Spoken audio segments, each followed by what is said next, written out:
Hi everyone, my name is Jenna, and today I'll be discussing my research on the barriers and facilitators that Métis young adults face when reconnecting with culture, community, and land. Indigenous people in Canada, including Métis, First Nation, and Inuit, have faced fractured connections to culture and community due to the legacy of colonization. These fractured connections have contributed to significant health disparities, particularly in terms of mental health and well-being.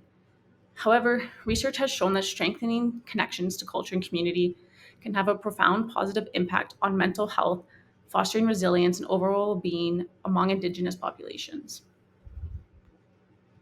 Additionally, young adulthood is a critical time for identity formation. During this period, individuals begin establishing their values, forming social bonds, and developing a strong sense of self. It's also a time when people start exploring and solidifying both their personal and cultural identities. For Indigenous youth, having a strong cultural identity has been shown to contribute to a greater sense of belonging, improved well being, while also acting as a protective factor against feelings of shame that are tied to historical trauma. While there is growing recognition of the importance of community specific research, much of the existing work tends to treat Indigenous peoples as a homogeneous group. Métis individuals are often included in pan-Indigenous studies, which do not fully account for the distinct historical and political circumstances that shape Métis experiences and identity. This creates a critical gap in understanding the unique needs of Métis communities. My study aims to address this gap by focusing specifically on Métis young adults, exploring their experiences with cultural reconnection and the challenges they face.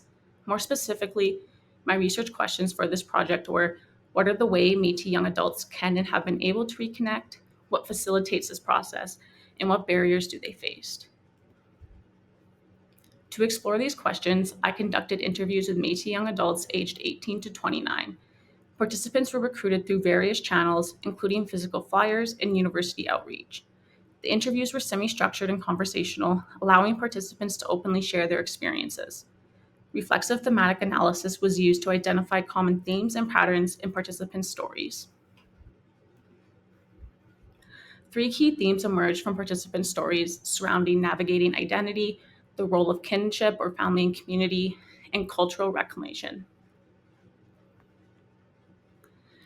Many participants expressed feelings of disconnection from their Métis identity, stemming from misconceptions as well as shame that has been passed down through generations. Participants discussed shame in a relational context as passed down through families and communities rooted in historical trauma and the suppression of culture for survival. Additionally, misconceptions of Métis identity were often tied to the concept of racial purity, with participants feeling that their identity was often questioned based on their physical appearance.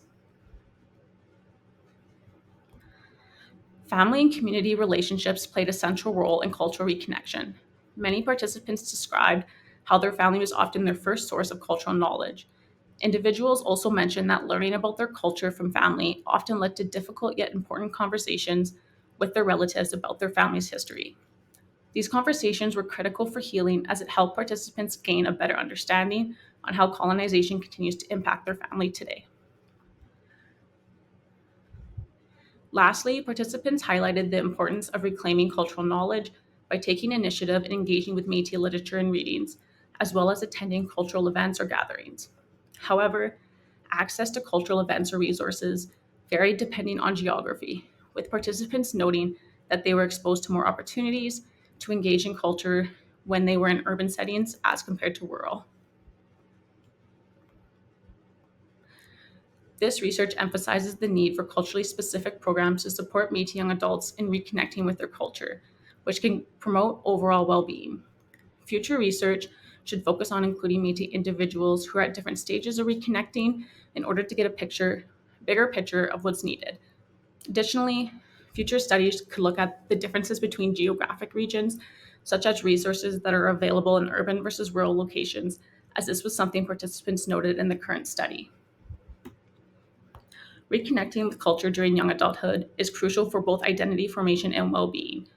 By looking at the unique challenges that Métis young adults face, this research contributes to developing better support systems for cultural identity and overall well-being. Thank you.